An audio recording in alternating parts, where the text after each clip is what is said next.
Would George Springer fit the New York Mets? Should they upgrade from J.D. Davis at third base? And who are some prospects that might impact the Queens Ball Club this season?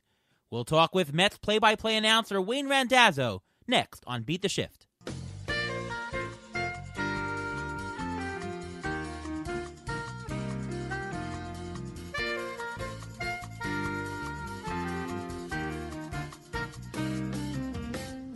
Welcome to another episode of the Beat the Shift podcast, presented by Fangraphs. I am your host, Ariel Cohen, and with me as always, Ruvain Guy. How are you, Ruvain? I'm doing great. How are you doing today? I'm doing great, and we have a special guest on the line tonight. He is the voice of the New York Mets, the New York Mets play-by-play announcer, Wayne Randazzo. Welcome to the show, Wayne. Hi, guys. How are you? Doing great. What's going on?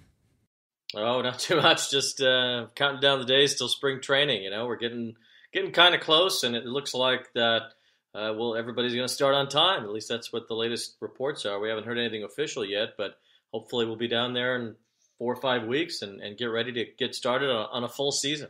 It's amazing that it's that close. I mean, pitchers and catchers are literally just around the corner. You know, I just watching before the Islanders' first game of the season, they started late. You know what I noticed? The announcers were broadcasting remotely, and I just thought of you there. Last year must have been really different. I mean, the home games, there was no fans for you. Away games, you weren't even in the ballpark. How did that work, that experience? Well, I don't know if it did, but we got through it. It was not ideal by any stretch of the imagination. I mean, for home games, you know, we were there at least, so that then you know, with the headset on and you're in the booth and talking to Howie and all that, you know, you can kind of forget about it for the most part, that the ballpark is empty. It was just kind of like one of those nights where it's like 2 a.m. after like 3 rain delays, and you know, it's the 12th inning and you're just kind of there and there's nobody else really there. That's kind of how the whole season felt.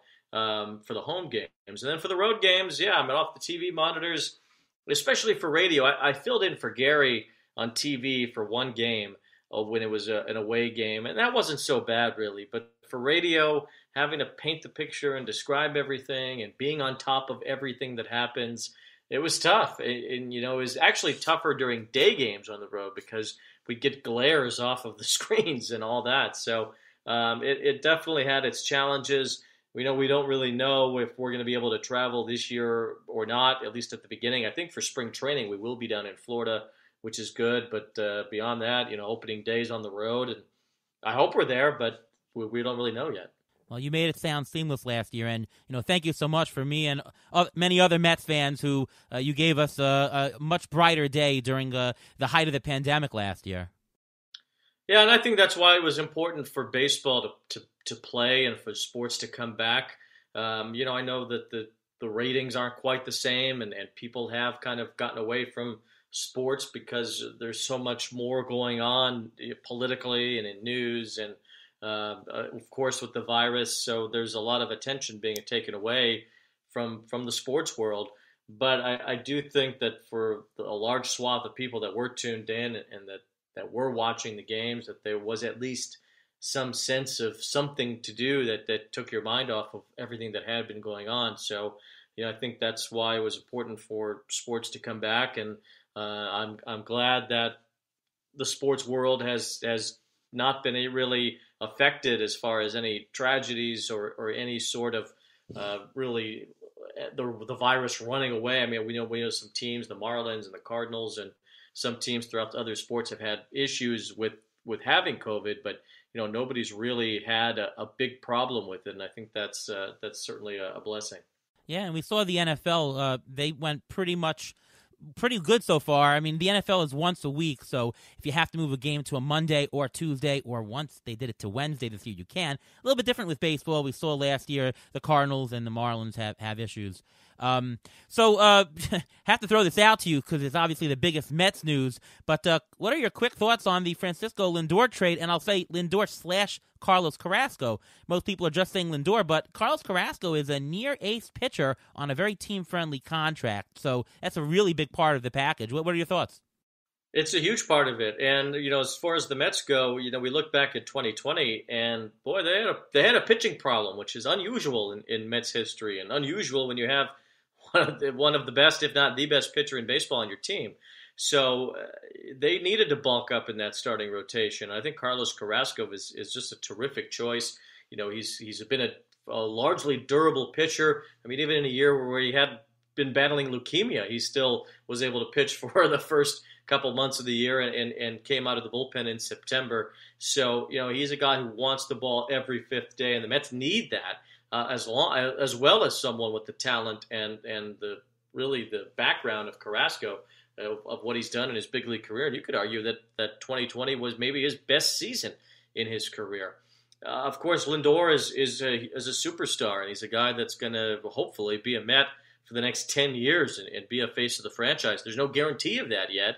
So I think this deal does come with some risk that, 1 year of Lindor, unless maybe you win the World Series, it doesn't look like a great trade if Lindor walks.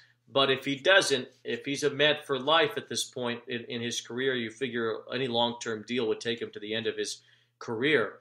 If that's the case with Francisco Lindor, then I think the Mets did exactly what they needed to do and were able to bulk up.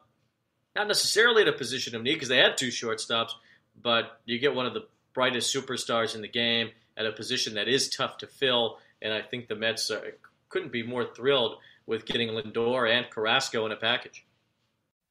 And Lindor helps the Mets lineup immensely. So would the designated hitter. Right now, we don't know what's going on with the designated hitter. Some baseball insiders have mentioned that there will be one. Some say they won't. The Mets are one of the main teams in the National League that benefit from the DH because they have both Dom Smith and Pete Alonso. How would playing time shake out if there is no DH in the National League this coming year? Yeah, the funny thing about last year, we were not sure if they would do the DH or not, and they kind of put it together, including the expanded playoffs, at the last minute. I think they even expanded the playoffs, if I'm not mistaken, 2 or 3 days into the season last year. Now, those were different circumstances than I think what we have this year. I do think they'll have to put a negotiation together. But if spring training starts without a resolution of the DH, I would not be surprised. I think they can really take that all the way up to opening day. As far as how that benefits the Mets, well, hugely if they have the DH. I mean, you're gonna be able to put Dominic Smith at first base most days. He's a very skilled defensive first baseman. You don't really see that, I don't think, in terms of any sort of numbers to back it up just yet because he hasn't had the reps there at first base on a regular basis to do that. But I think over the course of a full season, if Dom is going to play first base 130 times, I think you would see that show up. And then Pete could DH most of the time. They just signed Jose Martinez today, who could probably DH some. J.D. Davis profiles as a DH.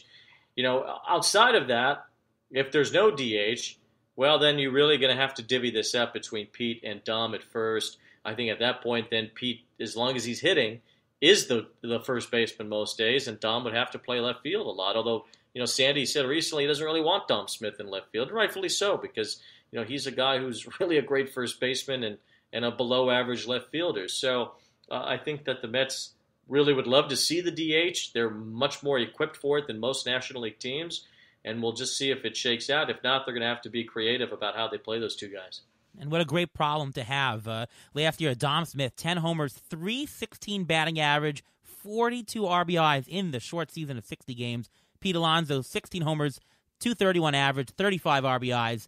It's a good problem to have. And Sandy Alderson did comment this week that said Dom Smith is not going anywhere. So, the Mets are one of the teams that really benefit by having that designated hitter. According to Fangraph's roster resource, J.D. Davis is currently listed as the Mets' starting third baseman. Brandon Nimmo, the starting center fielder. Alderson expressed that he's not exactly comfortable with Davis's defense at third base, and Nimmo is not really exactly like Willie Mays out there. Do you think the Mets can live with these players' defensive shortcomings as the everyday starter for 2021? I think that the Mets need to get better defensively. Ahmed Rosario held them back as far as defense goes at shortstop. And then we saw Andres Jimenez play short pretty well when he came up from the minor leagues last year. And now you have Lindor, so you're going to have a much better defensive shortstop in Francisco Lindor than you did with Rosario. And I think McNeil at second base, he's going to be better than Cano at second base. So I think you are better defensively already. I don't know that you need it at third base. I think you could live with J.D. Davis there. Of course, if they go and sign a guy like DJ LeMahieu, I think he could be the third baseman and fit in just fine. They don't need the defensive upgrade at third base, but I do think they need one in center field. And I think this also goes along with what we just talked about with Dominic Smith playing left. Well, if he's in left, then Nimmo's in center for sure. If Dominic Smith is not in left field, well, then Brandon Nimmo can slide over and play left field and give you the great on-base percentage and the 900 OPS that he's had his last couple of healthy seasons. And then you can get a center fielder. Now, is that George Springer? I don't know. George Springer's never played more than 80 games in a season in center field. So is he an everyday center fielder all of a sudden at age 31? I don't know. I'm not so sure. You'd certainly have a great bat if you got George Springer, and that would help the offense. So maybe that, in return, is what the Mets would want to do. But as far as the defensive profile in center field, I'd really like to see them improve there. I know I've at least read that they've talked about Albert Almora. Not really an everyday player though. So I don't know what they're going to do as far as center field goes, especially if they don't get Springer. You take a look at Jackie Bradley. Is he a guy as another left-handed hitter? They've already got so many lefties in the outfield. Do you want to go that route to better the defense, which I think Bradley certainly would do? I think the Mets have a lot to weigh there, but I would like to see center field become a better defensive position for them. And third base, I think the improvements up the middle on the infield will carry them enough as far as that goes. Well, according to Fangraphs, they have a stat called UZR/150, which is runs above average for defensive prowess in center field. Springer, who's 31 years old now, so I don't know how many more years he's going to play in center, he was -4 for 2020 for the entire season. Nimmo actually came out to a -15.2 in 2019, and this past year he was a -19.2. And Michael Conforto hasn't played center since 2019, so any defensive upgrade would probably be, they want to help defense out the middle. That's exactly what they need.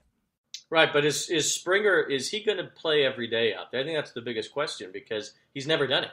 He's at most played a half season in center field. He's played a lot of right field. He's DH'd. How will that impact his legs playing every day in center field? How will that impact his offense? Maybe because he's playing center and having to cover so much ground every day, maybe that impacts him offensively too. So, I also, on another point with Springer, does signing him to a long-term contract keep you out of re-signing Michael Conforto? Because if it does, then I think the Mets have to consider that. Because long-term, if Springer as a right fielder at age 32 through 36 or whatever, is that better than having Conforto as a right fielder at age 28 through 33? So I think that there's a lot for the Mets to think about when it comes to George Springer. I don't think it's as cut and dry as the fans want it to be.